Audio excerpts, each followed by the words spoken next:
Hello.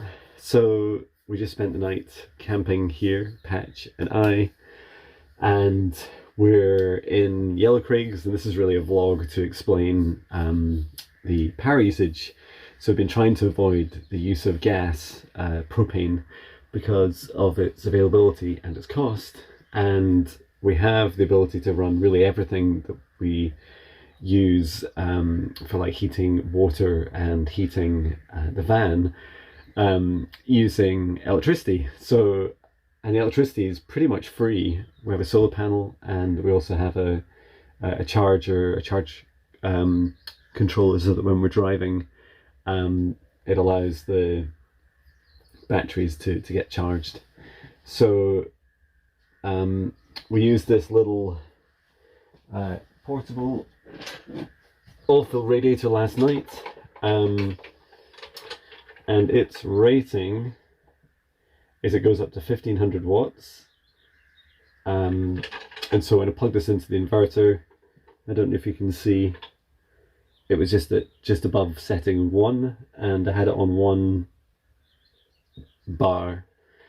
The heater itself, after about 10 or 20 minutes, got quite warm, and it's hard to tell exactly its usage overnight. I think I went to sleep about 1 and woke up at 5, so I haven't had a huge amount of sleep. But it was using, when it was on, it was using around somewhere between 40 and 50 amps, and that seemed to just click on and off, and the temperature was about 10 degrees C outside. Inside it was maintaining about 15.5 degrees, and I think that was definitely due to the heater, because since then, since I've turned it off, it's been down at 14.5 degrees, so I do feel like the heater was making a difference.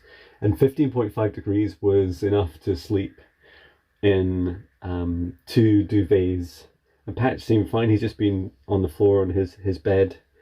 He wasn't making any noise last night. He seemed quite comfortable, so that was good. And then the other thing we did was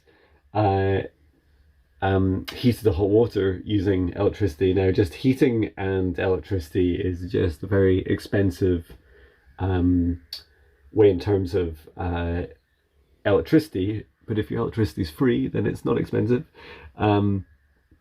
We have a 200 amp hour capacity across to 100 amp hour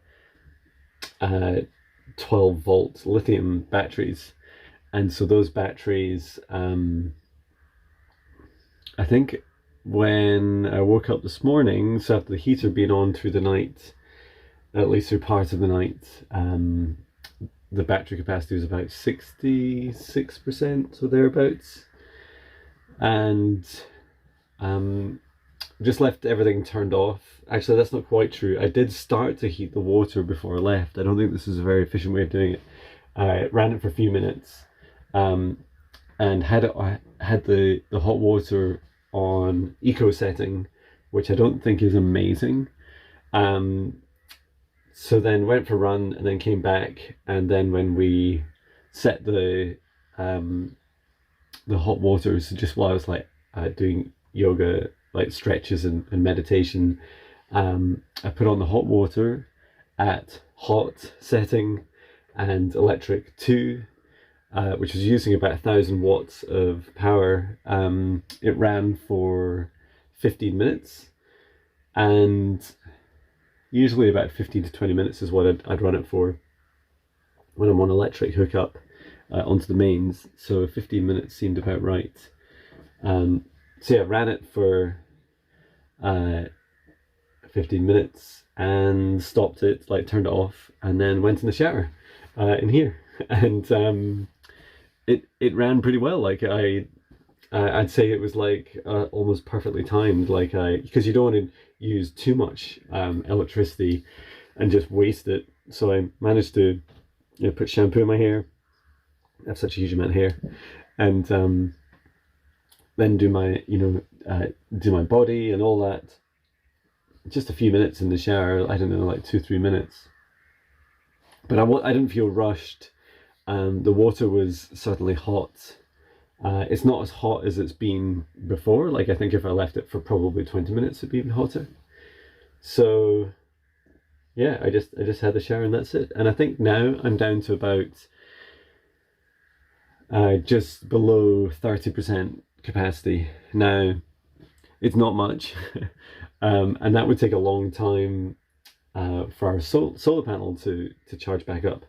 But when you're just staying overnight and you're about to move the next day, I think even the drive that I do back home, which is like 30 to 40 minutes, will make a big difference to the battery capacity again. And what I'd like to do is 2 more things with electricity. This morning I would like to boil the kettle, and that takes about 10%. So that would take us to about 20%. And then I'm not sure if the batteries if I should run them lower than that. I did notice that the batteries were getting very hot when I was running it for 15 minutes at 1000 watts. They were getting up to about 40 degrees C. I'm not sure if that's a brilliant idea. It doesn't feel sustainable that they could run for long periods like that. But it's really good to know, especially if you've got like, you know, cooking appliances where you feel like you know, you need to run them for that length of time. That was 15 minutes of where it was just like constantly on, so there was no thermostat like clicking it off. And that's what's a bit confusing. Like, you don't really know that when you're cooking, like how much on and off the thermostat is in the device. So it could be, you know, like a grill or an induction hob, and they tend to reach heat, they reach temperature, and then they switch off, and that makes a huge difference. So as soon as they click off, they're not really using any power, and then eventually they'd cool a bit and then they'd click back on. So all that makes a big difference to your batteries. From what I understand of lithium batteries, they're capable of kind of harming themselves by delivering power that's requested, but could be at a damaging level for them. And that's why they have these like battery management systems that they're like little computers that sit inside of them, and they control the output, and they really have the ability to cut out the battery, which is reassuring, so it doesn't damage itself. So yeah, and the sun's just coming up, which is beautiful. We're still at 14.5 degrees, but I thought that was quite interesting. I did have my blinds closed through the night, which is really to help with heat. And then just as the sun starts to appear, I've put them up. And I'm sure we'll get a little bit of solar, although the solar panel will be quite dirty. So yeah, I'm gonna boil the kettle and see what power I have left for doing some music. So I hope you found this useful, John, or whoever's watching this. Sending love. I don't think I was recording that. So I have the choice between heating and coffee. I choose coffee. The sun is gradually heating up the van. We're just at about 16.5 degrees, which is almost respectable. Certainly as I'm standing and walking around, it doesn't feel cold, and I'm just in a thin hoodie and a t-shirt. And yeah, I'm gonna fill up the kettle. This is like a slow cooking kettle, just to maybe just below like a litre. I get me a couple of coffees and yeah, see what happens, see if the batteries will deliver a coffee. Else, well, I could choose gas, but I'd rather not. Patch agrees. Let me get a drink of water. Okay, let's make a coffee and see what happens to our batteries. Yay, we did it! We boiled the kettle. That's great news. So we wire it about 30 amps. Sorry, easy to grape. 30 amp hours. And we got down to just above 20. So from 30% to 20%. Well, that's per battery, so That's really good news because it means I can have coffee. And the sun's been heating the van to 17 degrees now, which is almost a respectable temperature. And I'd love a bit more heat, but I feel like if we're getting close to 20 degrees C without any additional power usage, then fantastic. And I'm not sure if the batteries are set or if it's a good idea for the batteries to go below 20%. I know in a lithium battery you can just run it completely flat. But there may be default settings on the battery control system to cut it out at 20%. We shall see. But yeah, for music I'm going to use very, very little. It's just like, it's just a few amps. Like you can run it off batteries. So yeah, that's good. Oh, and I just wanted to remind myself that the alternative for something like 20 to 30% battery capacity going into heating the shower, the other alternative is to fill the kettle with a litre of boiling water and fill up the sink. Need to watch because it's a plastic sink. I really don't want to crack it with just like putting boiling water directly into a cold 10-degree sink. But I'm pretty sure I could, like, you know, either do it in a basin or even do it in like the kitchen sink here. And that would be an alternative. It would be less water and it would be less power. But it's not a shower. It would just be like a hot kind of wipe down. But it's still pretty respectable. It's still a step up from like a wet wipe. Of course, I could experiment with trying cold showers, but yeah, like the William Hoff method, but I'm not quite there yet. Yeah, that's it. So I'm going to enjoy my coffee, eat some grapes and whatever breakfast food I have, and then I'm going to do some music. Thank you. Sending love. Hello. So I am just driving home after spending the first night, Hatch and I, by ourselves, solo camping. And I think when I last saw you, I was excited about boiling a kettle, because that's how rock and roll I am.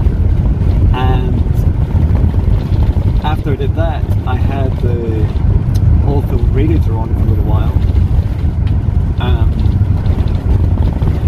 And it's quite interesting, when I had it set to like setting 1 or just above, it went for about 5 to 10 minutes and then really just didn't heat up again. And then I put it up to setting 2 and it seemed to do a lot more. And then I think I got down battery capacity down to about 16 amp hours. And then I turned off the radiator and I hoovered the van, and that's about 350 watts. So yeah, it hoovered fine. And then I looked at the app to see how much battery I had left after doing all this. I had 2 amp hours. So, and driving, the battery things will take about 7 hours of driving to fully recharge. Now I hope that it will do that in probably about 2 or 3 times that amount through solar for the week. So it'd be great if it could recharge itself by Friday. It'll just depend on the sun, it'll depend on how sheltered the solar panel is. But yeah, super fascinating. So in summary, I have used the battery for boiling a kettle first thing at night. Last night I had the heater on for a few hours, about 4 hours overnight. It's set to just above 1 and it was on 1 bar, and then I had the hot water on, the hot mode on electric, pick up 2 for 15 minutes, and then I had boiled the kettle again, ran the oil for the radiator again, and then hoovered. So yeah, that feels like quite a lot. And the best thing about all of this is I've avoided using gas. So yes, the motorhome is a bit cold, but that's really just, a lot of that's just because of the outside temperature. And we managed to stay about 5 or 6 degrees above the outside temperature. Inside, I think the lowest it got to was about 14 degrees. And yeah, I just had a great time.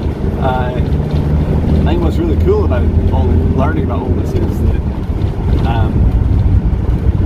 you can do so much without having to pay for gas, which is currently very expensive.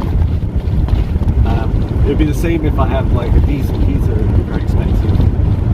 And it'd almost be as well for the cost by buying 1 or 2 lead acid batteries, although they are very heavy. They're really heavy. Maybe, like, I think I'd definitely consider another 1 or 2 lithium batteries. It would make a huge difference. It would mean that you could lightly run your heating overnight during times that are a bit cold outside. So yeah, really happy with that, and I hope you found this interesting. I found it a great venture.